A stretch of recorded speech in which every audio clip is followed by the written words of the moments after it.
They beat me in front of my daughter. But I made them regret it forever. If you won't pay your sister's rent, you're not part of this family. That was my mother's voice, cold, cruel, and echoing through my living room in Chicago. Then came the slap, followed by another. My father grabbed my wrist, screaming about loyalty, shame, and how dare you put yourself above your family. My daughter, Ava, just 6 years old, stood frozen in the hallway. She didn't cry. She didn't run. She just watched her mother being humiliated by her own parents. And in that moment, something inside me snapped. They wanted rent money for my freeloading sister, Layla, again. I'd already paid her car note, her tuition, which she dropped out of, and even her Bali vacation. But when I finally said no, they turned violent. They thought I'd take it. They thought I'd crawl back. Instead, I made a plan. 1 month later, I invited them all to a fancy downtown steakhouse. My treat. Oh, she's finally come to her senses, I heard my mum whisper to my dad.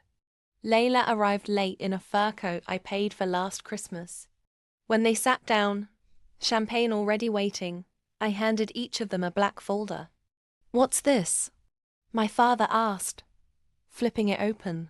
His face drained. Inside was a full financial report.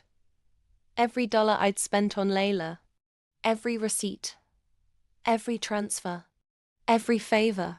Also inside, screenshots, emails. Layla had been selling nude photos online using my identity, using my name, my bank details, even my face. It was a whole operation. One I discovered after Ava's school called about inappropriate photos linked to her guardian. The FBI file. Already opened. I turned to my parents and smiled. "You beat me in front of my daughter. For a criminal." My mom stammered, This can't be real." "Oh, it's very real. And here's the deal. I either go public and press charges fully, or you walk away from my life forever. No calls, no visits, no lies to Ava about why Grandma and Grandpa are busy. You disappear." They tried to laugh it off, until I showed them the final page. An email from my lawyer. The lawsuit. The restraining order. The civil claim for emotional trauma and defamation on behalf of Ava. They didn't see the cameras I'd hidden at the table. They didn't know the footage was live streamed to my attorney. They didn't realize the restaurant was owned by one of my close friends. By morning, Layla's fake accounts were shut down. My parents' faces were plastered on every legal blog in Illinois.